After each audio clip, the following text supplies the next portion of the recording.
से बोली शंकर भगवान की जय, साथ ही माता गौरी की जय। देखी फागुन के महीना बा, कितना बड़ा बढ़िया बहार आइल बाही। शंकर भगवान गौना खातिर भेजत ही ब्रह्मा जी के, विष्णु जी के गौरा के लावे खातिर। अब बताएं गौरा जी कैसे आई हैं। गौरा जी कहता कि ना हम आए तो जब आए तो हम भोले जी से आए, दूसरा के साथ में अबे नहीं करब। अब यही पर एक भजन बा, तो सब ध्यान से सुनो भजन के। एक बाद में का बा तो देखिए पूरा सुनो तभी पता चली कि कैसे गौरा जी अलन कि नहीं अलन, कि वही ठान दिलन कि हमरा नइखे जायला। ऐसे भी फागुन के नहीं, फागुन के महीना बा, दूसरा के साथ में नहीं नहीं, होली नजदीक बा, हो सकला कि दूसरा को रंग अबीर रास्ते में खेले लगी है। यही चलते गौरा माई का कहती है, जरा भजना में सुनब और पूरा सुनब तभी पता चली। स्टार्ट करे, धूम मचा के गावे के बाद ना। अब गाएंगे, एकदम जमा देंगे, जमा देना है। भोला मांगे गवनवा होली में, भोला मांगे गवनवा होली में, भोला मांगे गवनवा होली में, भोला मांगे गवनवा होली में, भोला मांगे गवनवा होली में, भोला मांगे गवनवा होली में, भोला मांगे गवनवा होली में, भोला मांगे गौरी माँ के जरा भजन सुनब। पहिला लियावन ब्रह्मा जी गइले, पहिला लियावन ब्रह्मा जी गइले, ब्रह्मा जी गइले हो, ब्रह्मा जी गइले, ब्रह्मा जी गइले हो, ब्रह्मा जी गइले, ब्रह्मा जी के संगे गौरा ना आइले, भोला मांगे गवनवा होली में, ब्रह्मा जी के संगे गौरा ना आइले, भोला मांगे गवनवा होली में, भोला मांगे गवनवा होली में, भोला मांगे गवनवा होली में, भोला मांगे गवनवा होली में, भोला मांगे गवनवा होली में। तो बड़ा भजन कहलन कि हमरा से नहीं कहलन गौरी माँ, तो फिर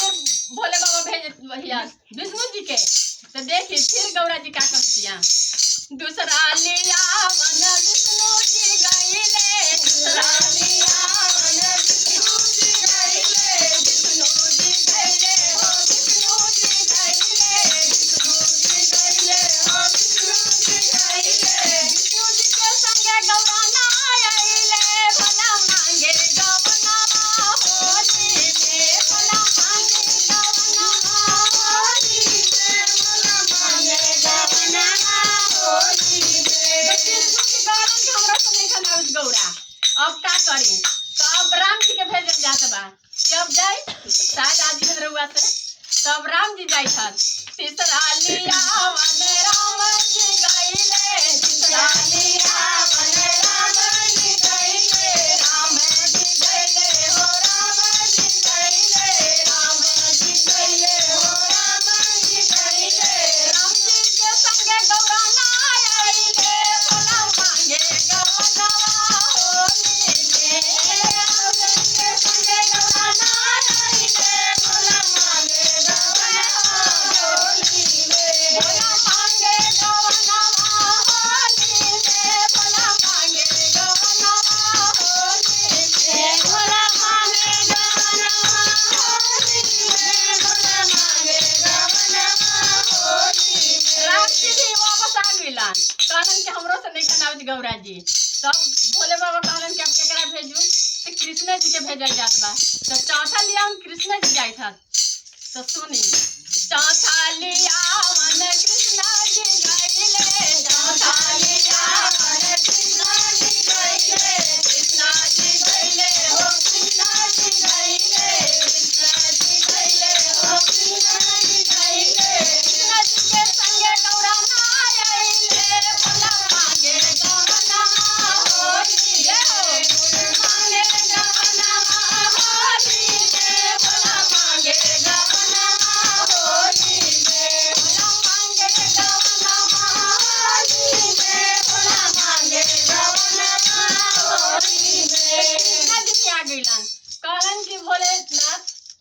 जी आवे के बात नहीं के फागुन के महीना बा डेराई था गौरा जी कि हम जेबे नहीं करब अभी फागुन के महीना बा और नजदीक आ गेल होली यही के चलते देखन अब रोवे जाओ अब हम नहीं जाए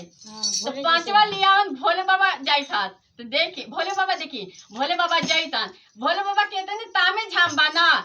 कि गौरा जी के वहाँ उनका पापा के का नाम है हाँ हिमाचल नहीं दशरथ राम जी के भुलाई थी देखिए माफ करब याद नहीं खे तो उनका सोचलन कि अगर वहाँ हम जाए अगर वहाँ अगर हम जाए गौरा जी के पापा तो नहीं हमारे ताम हम पूरे नहीं इनका इतना माने संग साथी बड़े ना सबके अलग अलग भोजन भी बाई आप लोग बताइएगा सबके गौरा जी अलग के अलग पापा का क्या नाम है अलग अलग